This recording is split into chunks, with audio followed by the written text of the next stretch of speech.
Let's hit on something a little different today. People probably don't talk about tape that much in their videos.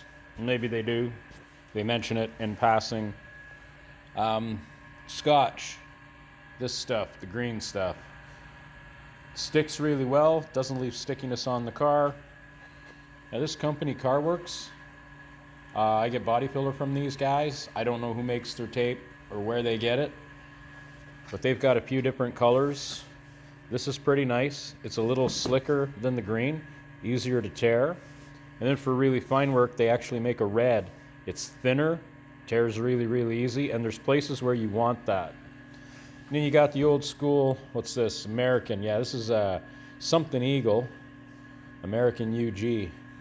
Whatever it is, real sticky stuff.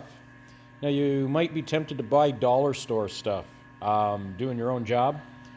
I'm going to recommend that maybe you don't. And the reason why, and even when I use this stuff, I want to show you where I use this stuff. This stuff is really sticky, and if you try to take it off, it's ripping stuff. So you can see we used it to tape paper to paper. And this has to be all finished out with a different color later. I don't think this will leave much sticky stuff, but if it does, we'll clean it. But I wanted to make sure that was stuck really good around that edge. Because I didn't realize I had 2-inch green. Or that's what I probably would have used, because it'll stay in place, but it'll come off and not leave a mess. The orange doesn't leave a mess, so I used it because it was wide. And again, if I would have used this, there was no need for either of those. Now that being said, I do use a lot of this because it's about half the price of that. And then we ended up not using that at all because everything we did today was really thick and wide and big. So all that stuff was all finished out underneath the paper. We don't want to redo that. And then here I blocked those off because there's little holes and we don't want to blast a bunch of color through those holes when we hit the back. And then we fogged the inside of the trunk. It looks pretty good. And if we get a little bit, we can touch it up, but you want to avoid the extra work. Same down here.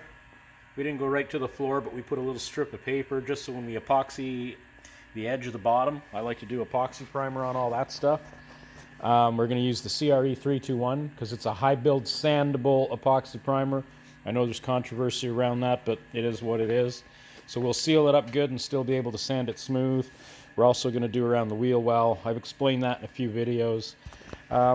All up inside the wheel well in the back, that was all done really nice. We don't want to touch that. We don't want to get a bunch of primer in there. You know, we also ran a 6-inch piece across the floor, or the bottom of the rocker. Now what we did, we used that green, we put it on the paper, and we went along with our crawler and we stuck it to the inside where the bottom of the car had already been painted. So it's on there pretty good. We didn't want to get the floor all messy. We don't want a bunch of paint inside the dash. There is no dash there, but you know, wiring and stuff. You just don't want to make more of a mess than you have to. We're not going to be able to paint this little edge. We don't care. The windshield sits out here, and I don't know what goes in there, but it is what it is. We're not worried about that. That all gets buried. What else do we got? Now, the fronts we didn't do yet. We are going to cover the wheel and tire. No one's going to be using these ever again, but somebody who wants a nice looking white wall might want to restore these tires. They're probably 30 years old. You wouldn't want to drive on them, but there doesn't seem to be any cracking or anything. So on a show car, there's guys that'll put these old bias ply tires on just for show. So we'll cover those up. You never know. Basically, engine bay. This was a little tricky because we had to fold our tape in half and stick it to the bottom edge. And then we put our plastic on it, and then I taped the top. Very tricky, and it's hard to get it to really stick well. So we basically do a lot, hoping that we've done enough. And again, it's all like a satin black finish underneath there. So if we do get any overspray or anything anywhere, and chances are that may happen. It may not, but it may. We can always go in and touch that up. We're going to epoxy around the headlight buckets. That's a place where they always get stone chipped on these cars and whatnot. Also the fender lip coming up. So whatever happens under the front fenders, we don't really care. We never touch those. We might black them out after it's primed. So we'll have to tape them off like we did the back next time because we won't want our red paint getting up in there. But basically all around the windshield we want to epoxy prime. That's why it's taped the way it is, and we didn't just go up over this. We want to bury all this in epoxy, seal it up from oxygen and water. It'll, you know, keep the moisture out and keep the rust away. So we're not doing an amazing job on this car, but we're doing it's going to be a real nice looking car.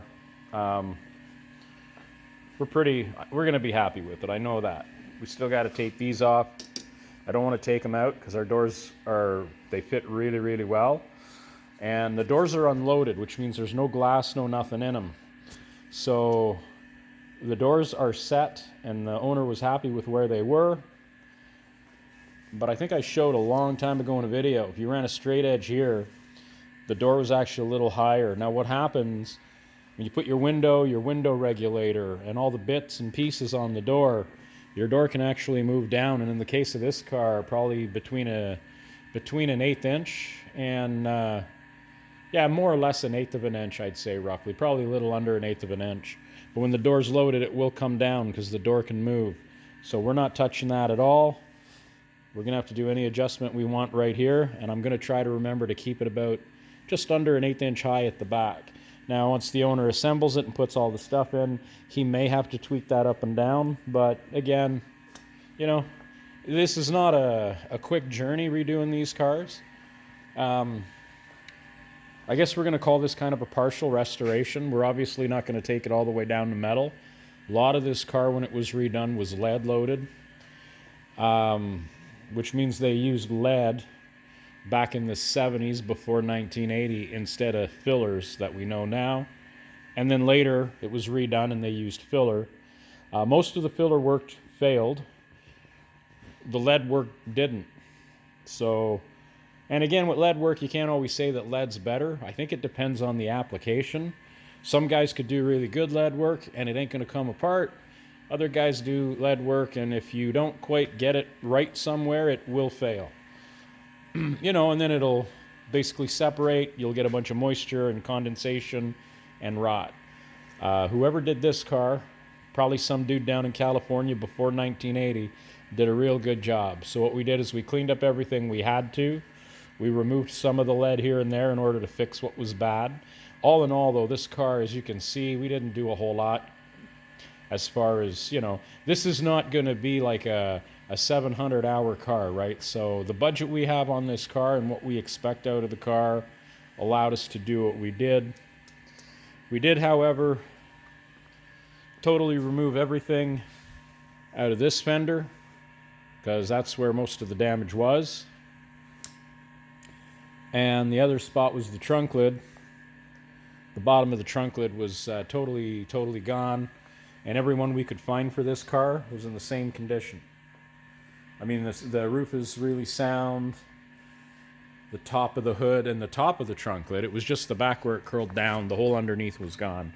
So we rebuilt all that. We did have to replace the sail panels, and I believe condensation ate them from the back side out. Some of the metal looked good, but when you flipped it around, it was bad. So a little patch became a bigger patch and so on. Around the windows and stuff aren't too bad. We blasted it and treated it so the rust won't come back. We want to bury all that in epoxy. But yeah, that's where we're at. So tape, as you can see, we couldn't tape the paper here to the car. The tape is on the paper, installed from the back and pulled towards the car.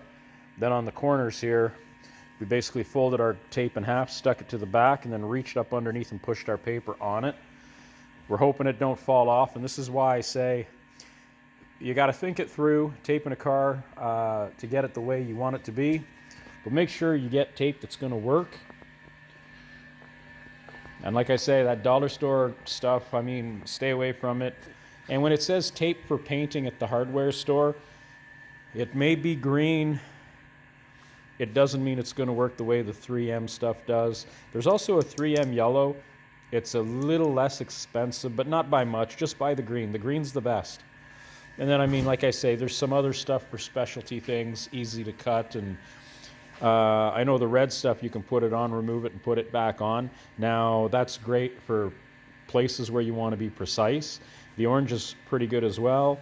But this stuff right here, I mean, if you want to make sure it ain't going to fall off, that's the stuff. but when you do pull it off, it don't leave no mess. Anyway, tape's a stupid subject. You think it would just make common sense, but like everything else, you try stuff, there's hit and miss. 3M green is gonna stick, it's the best. So use your mind, use your thinking when you're using other tapes, you know, be clever where you can use them. Anyway, thanks for watching.